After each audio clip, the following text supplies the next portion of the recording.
दोस्तों घूमने के मामले में ना लोगों को विदेश बहुत भाता है, लेकिन कई विदेशियों की बात करें तो उन्हें इंडिया के अलावा कुछ और भाता ही नहीं है यार। इसीलिए तो हर साल हजारों, अरे नहीं यार, लाखों, कम हो गया यार, करोड़ों की संख्या में भैया आते हैं टूरिस्ट इंडिया घूमने के लाने और लजीज खाने के चटकारे लेने के साथ ही साथ बेहतरीन कारीगरी और संस्कृति का आनंद उठाते हैं और पेल के घूमते हैं। पर यार मेरे प्यारे प्यारे दोस्तों, क्या आप लोगों को ये मालूम है कि इंडिया में सबसे ज्यादा टूरिस्ट किस स्टेट में घूमना पसंद करते हैं? अगर नहीं तो भैया टकटकी लगाकर हमारी पूरी वीडियो देख लो, सब कुछ मालूम चल जाएगा। क्योंकि हो सकता है कि ये वीडियो आपका भी टूरिस्ट प्लेस सेट कर दे। तो चलिए शुरू करते हैं विद राजस्थान। राजस्थान का नाम सुनते ही आपके दिमाग में क्या आता है? रेत और ऊंट, है ना? यही आते होंगे। लेकिन भाई लोग, भारत के इस खूबसूरत प्रदेश में ऊंटों की शानदार सवारी के अलावा भी बहुत कुछ देखने को मिलेगा। तभी तो इसका नाम 5वें नंबर पर रखा गया है। किंग्स ऑफ लैंड के नाम से मशहूर राजस्थान में हर साल अनगिनत टूरिस्ट घूमने के लिए आते हैं। राजस्थान में पर्यटकों को जो जगह सबसे ज्यादा पसंद आती है वो है पिंक सिटी, मतलब की जयपुर। यहाँ आपको एक से बढ़कर एक नजारे देखने को मिल जाएंगे। और इसके अलावा राजस्थान में उदयपुर भी बहुत ही ज्यादा खूबसूरत है, जिसे द सिटी ऑफ लेक्स भी कहा जाता है, क्योंकि यहाँ की झीलें ना देखने में बहुत ही ज्यादा खूबसूरत है और नंबर्स में भी उतनी ही ज्यादा है। झीलों में चलती नाव से अगर आप सवारी करने निकलेंगे तो इससे बेहतरीन एक्सपीरियंस कोई हो ही नहीं सकता है। और इसी वजह से इसे पूर्व का वेनिस भी कहा जाता है। थोड़ी सी इतिहास में नजर डालें तो कहा जाता है कि राजस्थान का नाम पहले राजपूताना हुआ करता था, लेकिन बाद में इसे बदलकर राजस्थान कर दिया गया, जिसका मतलब होता है राजाओं का स्थान। अब राजाओं का स्थान है तो भैया महल भी तो एक से बढ़कर एक मिलेंगे ना देखने के लिए। और राजस्थान का जोधपुर, जिसे ब्लू सिटी के नाम से जाना जाता है, वो भी आपकी ट्रिप में 4 चांद लगा देगा। इसके अलावा आप यहाँ का सबसे सुंदर शहर जैसलमेर, धार्मिक स्थल अजमेर और एकमात्र हिल स्टेशन माउंट आबू के अलावा बीकानेर का लुत्फ उठा सकते हैं। दोस्तों राजस्थान गए और वहाँ शाही भोजन नहीं किया तो समझ लीजिए क्या ही किया भाई, आपकी ट्रिप बेकार। क्योंकि दोस्तों ये शाही भोजन कभी राजाओं महाराजाओं को परोसा जाता था। खुश नसीबी समझिए अपनी कि आपको भी वही शाही भोजन खाने का मौका मिल रहा है। बात अगर साल 2020 से 21 की कर लें तो उस दरमियान राजस्थान में करीब 17,54,348 फॉरेन टूरिस्ट घूमने के लिए आए थे। आपको बता दें कि राजस्थान में ही आपको मेहरणगढ़ फोर्ट देखने को मिलेगा, जो कि भारत के सबसे बड़े और खूबसूरत किलों में से एक है। वैसे अगर राजस्थान जा ही रहे ना तो यार ऊंटों की सवारी भी कर लीजिएगा, क्योंकि ये कहीं और मिल ही नहीं सकता भाई, यहाँ पे ही मिलेगा। खैर नेक्स्ट है कर्नाटक। पत्थर की वास्तुकला के लिए मशहूर प्रदेश है कर्नाटक, जहाँ घूमने आने वाले लोगों की संख्या भी काफी ज्यादा रहती है, क्योंकि आपको यहाँ पे लाजवाब भोजन के साथ साथ खूबसूरत इमारतें, जंगली जीवन, बेमिसाल झीलें और न जाने क्या क्या देखने को मिल जाएगा। लेकिन घूमने जा रहे हैं या जाने वाले हैं तो जरा इस प्रदेश का इतिहास भी देख लीजिए एक नजर में। कर्नाटक की बात करें तो इसे राजवंशों के उत्थान और पतन का गवाह कहा जाता है। यहाँ नंद, मौर्य, कदम्ब, चालुक्य और गंगा का शासन हुआ करता था। 1947 में भारतीय स्वतंत्रता के बाद दक्षिणी राज्यों में उथल पुथल का माहौल देखा गया। 1905 से 1920 के बीच राज्य में अपने 20 क्षेत्रों के एकीकरण के लिए बहस चली और इसके बाद 1 नवंबर 1973 को कर्नाटक को अपना नया नाम मिला। तभी से कर्नाटक में पर्यटकों की भीड़ भी भाई एकदम आती रहती है यार। अब चलिए आपको कर्नाटक घुमा भी देते हैं थोड़ा सा वर्चुअली। तो दोस्तों सबसे पहले आपको ले चलते हैं कर्नाटक के सबसे खूबसूरत जगह है गोकर्ण तट पर, जहाँ जाना पर्यटकों के लिए सपने के जैसा होता है भाई, क्योंकि ये पुराने जमाने का समुद्री तट है। और आप ये बात तो जानते हैं कि जो बात यार पुराने में होती है वो नए में कहाँ होती है यार, ओल्ड इज गोल्ड। वैसे आपको बता दूं कि गोकर्ण कर्नाटक का एक छोटा सा हिंदू तीर्थ शहर है। इसके अलावा कर्नाटक का बैंगलोर आपको बिल्कुल निराश नहीं करेगा, क्योंकि ये आपको बिल्कुल विदेश जैसी फीलिंग देगा। अरे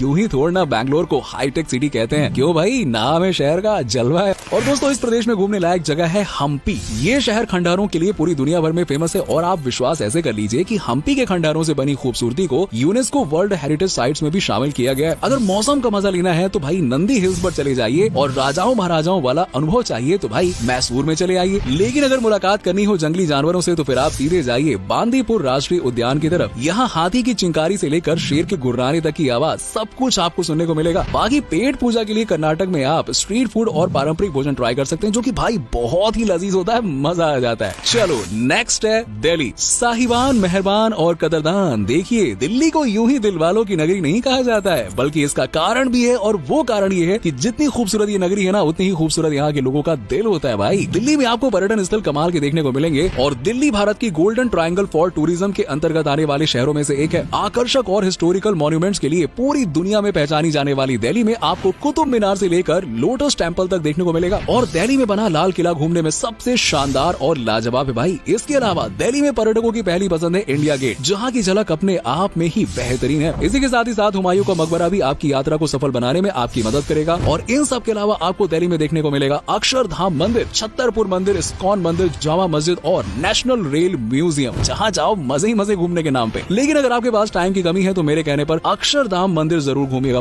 वैसे दिल्ली का चांदनी चौक मार्केट भी बहुत ही फेमस है, फिल्मों में तो आपने देखा ही होगा यार। आपको शॉपिंग में कोई परेशानी नहीं आएगी और खाने के मामले में तो आप जानते ही हैं यार, दिल्ली से बेहतर कुछ और है ही नहीं। यहाँ के खाने के आइटम इतने लाजवाब और सस्ते हैं कि क्या ही है। साल 2020 के आंकड़े के हिसाब से बात करें तो उस साल दिल्ली में करीबन 27,40,502 फॉरेनर्स घूमने के लिए आए थे और बाद में कोरोना आई तो संख्या में थोड़ी सी कमी आई। हालांकि अब फिर से ये आंकड़ा वापस आने लगा है, तो आप भी देर मत कीजिए इससे पहले कि कोरोना के और रिश्तेदार मतलब चाची ताई पता नहीं कौन कौन से आ जाएं। वैसे अगर आप में से कोई दिल्ली से है तो बताओ यार, दिल्ली में कहाँ से हो, क्या मजे कर रहे हो? चलिए आप बताओ, तब तक हम चलते हैं नेक्स्ट स्टेट उत्तर प्रदेश। दोस्तों इस लिस्ट में दूसरे नंबर पर आता है उत्तर प्रदेश, जहाँ हर साल इतने टूरिस्ट घूमने आते हैं कि कोई जवाब ही नहीं है भाई। उत्तर प्रदेश जिसकी आबादी काफी ज्यादा है और वहाँ की खूबसूरती भी उतनी ज्यादा है, क्योंकि उत्तर प्रदेश में ही बसता है आगरा और यहाँ जहाँ प्यार की निशानी है द ग्रेट ताजमहल, जिसे हर कोई बस एक बार तो जरूर देखना चाहता है, लेकिन अकेले नहीं, अपने साथी या फिर हमदर्द के साथ। और आपको बता दें कि ताजमहल दुनिया के 7 अजूबों में से एक है, जिसकी खूबसूरती का कोई तोड़ ही नहीं है यार। और आपको भी फुर्सत मिले तो भाई प्यार की निशानी इस खूबसूरत मॉन्यूमेंट का दीदार जरूर करिएगा। वैसे आपको बता दें कि उत्तर प्रदेश पूरे देश का करीबन 18% हिस्सा कवर करता है। अब आप तो अंदाजा ही लगा सकते हैं ना कि ये प्रदेश कितना खास है। यूपी में लोगों के लिए दूसरी जो सबसे फेमस जगह है वो है वाराणसी। गंगा नदी के तट पर बसा वाराणसी अपने घाटों के लिए दुनिया भर में जाना जाता है। यहाँ आते ही आपका मन बिल्कुल शांत हो जाएगा भाई, बहुत अच्छा लगता है, क्योंकि ये एक पवित्र और धार्मिक जगह होने के साथ ही साथ बहुत ही सुंदर शहर है, जहाँ आपको 80 घाट, काशी विश्वनाथ मंदिर, दशाश्वमेध घाट, भारत माता मंदिर जैसे मंदिर आपको देखने के लिए मिल जाएंगे। वहीं यूपी का लखनऊ तो भाई अपने नवाबी के लिए फेमस ही है, क्योंकि इसे नवाबों की नगरी कहा जाता है। यहाँ की लाजवाब लाइफस्टाइल और नवाबी पहनावा आपको दीवाना बना देगा। उत्तर प्रदेश आए और राम नगरी अयोध्या नहीं जाए तो भाई क्या ही किया यार, यहाँ तो आपको जरूर जाना ही जाना है, क्योंकि शाम ढलते ही अयोध्या में जो अगरबत्तियों की महक, शंखों की आवाज और आरती सुनने को मिलती है ना भाई, कमाल ही, एकदम दिल खुश हो जाता है और मन पवित्र हो जाता है। इसके अलावा आप उत्तर प्रदेश में वृंदावन, प्रयागराज, सारनाथ, झांसी, कुशीनगर के साथ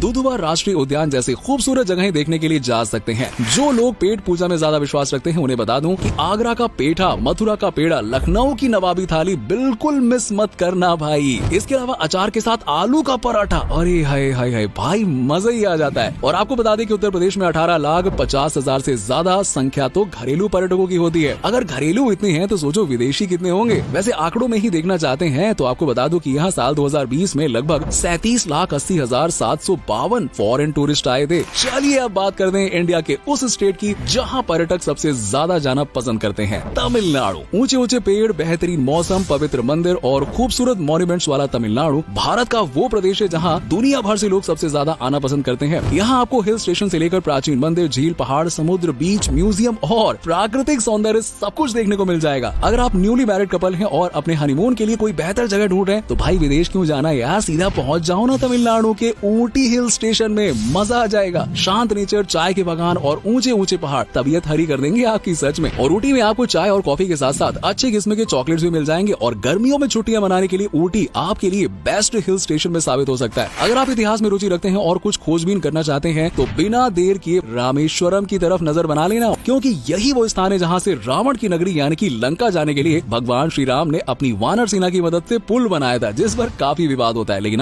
यहाँ पे ये तो था यार। इसके अलावा कुडई कनाल जो कि तमिलनाडु का बेस्ट हिल स्टेशन है, यहाँ की सैर आपको लाइफ टाइम याद रहेगी। तमिलनाडु में आपको सबसे शानदार मिलेगा कन्याकुमारी से कोयम्बटूर का टूर, और इसके अलावा कांचीपुरम, मदुरै और महाबलीपुरम को कैसे मिस कर सकते हैं यार। कुल मिलाकर तमिलनाडु गए तो भैया महीने भर अपना बुक समझो, और क्या घूमना ही घूमना है। इसीलिए अपने कदमों को विदेश से पहले तमिलनाडु की तरफ घुमाइए। अब चलिए आपको परफेक्ट टाइम भी बता देता हूँ कि आपको यहाँ कब जाना है। अगर आप झील, पहाड़ और प्रकृति से जुड़ी चीजों को विजिट करने के लिए तमिलनाडु जाना चाहते हैं तो आपके लिए इन जगहों को विजिट करने का सही समय मानसून का होगा, क्योंकि मानसून में झीलों में भी पानी भरा रहता है और पेड़ पौधे भी मानसून में हरे भरे रहते हैं। इसीलिए प्राकृतिक सुंदरता भी मानसून में काफी ज्यादा आकर्षक होती है। वहीं अगर आप मंदिर, समुद्र, बीच, म्यूजियम और शहर में मौजूद अन्य चीजों को घूमने के लिए जाना चाहते हैं तो आप इन सभी चीजों को सर्दी यानी कि अक्टूबर से फरवरी के बीच घूमने के लिए तमिलनाडु जाइए, क्योंकि तमिलनाडु राज्य समुद्र के किनारे बसे होने की वजह से इन सभी जगहों को विजिट करने में सर्दी का मौसम सबसे अच्छा रहता है। वहीं बात करें पेट पूजा की तो तमिलनाडु में आपको चेटिनाडु, इडली, डोसा, सांभर, पूरी मसाला सहित दूसरे मजेदार चीजें खाने को मिलेंगी और बहुत टेस्टी मिलेंगी। तमिलनाडु की हिस्ट्री पर नजर डालें तो यहाँ का इतिहास प्रागैतिहासिक काल का है। इसको लेकर कहा जाता है कि ये क्षेत्र सिंधु घाटी की सभ्यता से पहले का बसा हुआ था। कई महान साम्राज्य इस क्षेत्र में बनाए गए थे और इस दौरान विभिन्न शासकों ने समुद्र के किनारे पर कई राजसी मंदिरों का निर्माण करवाया था, जो आज भी बड़ी शान से खड़े हैं और दुनिया भर के लोगों को आकर्षित करते हैं। तो दोस्तों ये थे भारत के सबसे ज्यादा घूमे जाने वाले स्टेट्स। अब आप बताइए कि आप कहाँ जाना पसंद करेंगे और कहाँ जा चुके हैं, और आप कहाँ गए हैं, आपका एक्सपीरियंस भी हमारे साथ में जरूर शेयर